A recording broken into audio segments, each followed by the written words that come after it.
রাষ্ট্রের সবচেয়ে শৃঙ্খলিত প্রতিষ্ঠান বাংলাদেশ সেনাবাহিনীর এক সদস্যকে ঘিরে শুরু হয়েছে বিতর্কের ঝড়। সামরিক পোশাকের ভেতরে লুকানো এক রাজনৈতিক ভূমিকায় ধরা পড়েছেন এক মেজর, যিনি অভিযোগ অনুযায়ী নিষিদ্ধ সংগঠনসমূহের নেতাকর্মীদেরকে রাজনৈতিক প্রশিক্ষণ দিচ্ছিলেন। ঘটনাটি এখন শুধু সেনাবাহিনীর গণ্ডিতে নয়, বরং দেশের আইন শৃঙ্খলা পরিস্থিতি, রাজনৈতিক পরিবেশ এবং সামরিক শৃঙ্খলার প্রশ্নেও তীব্র আলোড়ন তুলেছে। আলোচনার কেন্দ্রে থাকা এই মেজর সাদিকুল হক, যদিও আইএসপিআর তার নাম স্পষ্ট করে প্রকাশ করেনি, তবে সামাজিক যোগাযোগ মাধ্যমে ছড়িয়ে পড়া তথ্য এবং সেনা সদরের এক প্রেস ব্রিফিংয়ে military operations director brigadier general Md Nazimuddoula স্পষ্ট করে জানান, মেজর সাদিকের বিষয়টি আমাদের নজরে এসেছে এবং তদন্ত চলছে। অভিযোগ প্রমাণিত হলে তার বিরুদ্ধে সেনাবাহিনীর প্রচলিত আইন অনুযায়ী ব্যবস্থা নেওয়া হবে। ঘটনার সূত্রপাত হয় জুলাই মাসের ৮ তারিখে রাজধানীর বসুন্ধরা এলাকার কেবি কনভেনশন সেন্টারে অনুষ্ঠিত একটি গোপন বৈঠককে কেন্দ্র করে। আইন শৃঙ্খলা রক্ষাকারী বাহিনীর ভাষ্যমতে সেখানে আওয়ামী লীগ, ছাত্রলীগ ও অবসরপ্রাপ্ত সরকারি কর্মকর্তা সহ প্রায় ৩০০-৪০০ জনের উপস্থিতিতে সরকার বিরোধী স্লোগান ও আন্দোলনের পরিকল্পনা গ্রহণ করা হয়। এমনকি শাহবাগ মোড় দখল করে অস্থিতিশীলতা তৈরির ছকও ছিল সেই আলোচনার মধ্যে।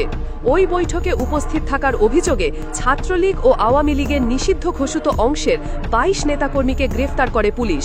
তাদের মধ্যে ২ নেতার জিজ্ঞাসাবাদে উঠে আসে সেনাবাহিনীর ওই মেজরের সম্পৃক্ততার বিষয়টি।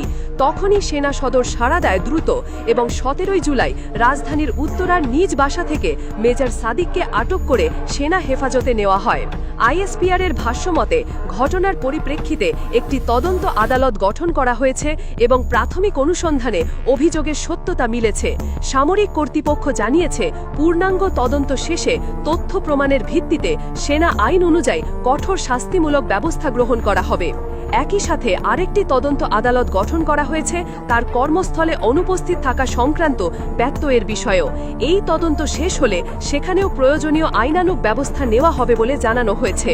সেনাবাহিনী বারবার জানিয়েছে, প্রতিষ্ঠানটি একটি অরাজনৈতিক, শৃঙ্খলাবদ্ধ ও পেশাদার সংস্থা এবং এর কোনো সদস্য রাজনৈতিক কর্মকাণ্ডে সম্পৃক্ত হলে শাস্তি অনিবার্য। আইএসপিআর বিবৃতিতে বলেছে, বাংলাদেশ সেনাবাহিনী তার সকল সদস্যের মধ্যে পেশাদারিত্ব, শৃঙ্খলা ও সাংবিধানিক দায়িত্ববোধ বজায় রাখার প্রতি সর্বদা প্রতিশ্রুতিবদ্ধ। রাজনৈতিক বিশ্লেষকরা বলছেন, এটি নিছকই কোনো ব্যতিক্রমী ঘটনা নয়, বরং একটি বড় বার্তা। সেনাবাহিনীর ভেতরে কোনো রাজনৈতিক প্রভাব বা সম্পৃক্ততা থাকলে তা জাতীয় নিরাপত্তার জন্য মারাত্মক হুমকি হয়ে উঠতে পারে।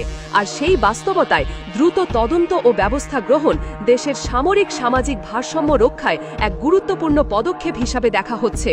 বর্তমানে মেজর সাদিক সেনা হেফাজতে রয়েছেন এবং তার বিরুদ্ধে সামরিক আদালতে কোর্ট মার্শালের বিচার কার্যক্রম শুরু হতে পারে বলে একাধিক সূত্রে ইঙ্গিত মিলেছে। এই ঘটনা প্রমাণ করে, পেশাদারিত্বের প্রশ্নে কোনো ছাড় দিতে রাজি নয় বাংলাদেশ সেনাবাহিনী। একটি সুসংগঠিত, নৈতিক ও নিরপেক্ষ প্রতিরক্ষা ব্যবস্থাই যে দেশের স্থিতিশীলতা ও সংবিধান রক্ষার মূল ভিত্তি, তারই কঠোর বাস্তবায়ন যেন এখন দৃশ্যমান।